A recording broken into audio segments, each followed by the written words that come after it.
GM Krishna in. Excuse me, ఎవరు కావాలండి మీకు? కృష్ణ గారు ఉన్నారండి? మేజర్ కృష్ణ గారా? అవునండి, ఆయనే. ఆయన లోపల బిజీగా ఉన్నారు. ఆయనతో మాట్లాడాలి. ఓహో, మీ పేరేంటి? సింధు. సింధు, 1 సెకండ్.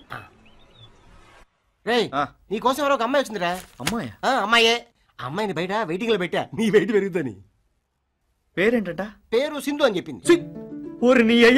మనకు అన్నం పెట్టే దేవత ఆవిడేరా? దేవత? Hello madam. హలో. సారీ అండి, క్షమించాలి. రేపు మా వాడు మేజర్ అయ్యాక ఎట్ట ఉంటే బాగుంటుందని జస్ట్ బిల్డప్ ఇచ్చానంతే. ఏడ్చోలే, మా ఇద్దరు కాఫీ పట్టరా. అట్టాగే. అయ్యో, ఆయనకి ఎందుకండి శ్రమ? పర్వాలేదండి, ఊళ్ళో బేవర్స్ తిరుగుతుంటే ఇంటి పని వంట పని చేస్తాడని నేనే తీసుకొచ్చా. ఎరా ఆ టైపే. ఏడ్చోలే, వెళ్ళి కాఫీ పట్టరా. మీరు కూకోండి, తీసుకొస్తాను. రండి, లోపలికి వెళ్ళి మాట్లాడుతున్నాం. పర్లేదండి, మీకు విషయం చెప్పాలని వచ్చాను. నా ఇంటర్వ్యూ గురించా? అవును. జాబ్ వచ్చినట్టేనా?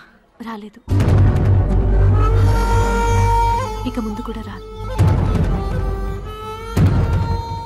ఆ రోజు నేను మీలాగే ఇంటర్వ్యూకి వచ్చాను. అమ్మలేదు. మా నాన్నగారు వైజాగ్లో చిన్న లాయర్, కానీ ఏమీ సంపాదించలేని పరిస్థితి. అమ్మలేని లోటు నాకు తెలియకుండా పెంచారు. ఇప్పుడు ఆయనకి హెల్ప్ చేయాలని హైదరాబాద్లో మా బంధువైన బామ్మ ఇంట్లో ఉంటూ ఉద్యోగ ప్రయత్నాలు చేశాను. అందుకే మీకు లేనిపోని ఆశలు కల్పించి మీ జాబ్ నేను సంపాదించాను.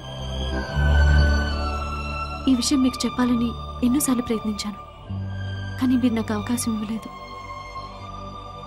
నాకు ట్రాన్స్ఫర్ అయింది. ఇప్పుడు ఈ విషయం మీకు చెప్పకపోతే ఆ పాప నన్ను ప్రశాంతంగా ఉండనివ్వదు.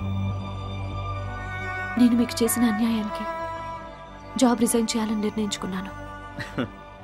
మీరు రిజైన్ చేసినంత మాత్రాన ఆ జాబ్ నాకే వస్తుందని గ్యారంటీ ఉందా? దేనికైనా రాసి పెట్టి ఉండాలండి. అయినా అది మీ తప్పు కదండి. మీ అవసరాలు మిమ్మల్ని అలా చేయించాయి. ఇన్ని రోజులు ఈ విషయం తెలియక మిమ్మల్ని చాలా ఇబ్బంది పెట్టాను. సారీ అండి. ఇక నుండి నా వల్ల మీకు ఎటువంటి ఇబ్బంది ఉండదు. అది కాదండి. మీరు ఇంకేం మాట్లాడద్దు, ఇవన్నీ మర్చిపోండి. హ్యాపీగా జాబ్లో కంటిన్యూ అవ్వండి. హలో, ఇవాళ నుంచి మనం friends. Okay, thank you. Bye. Bye.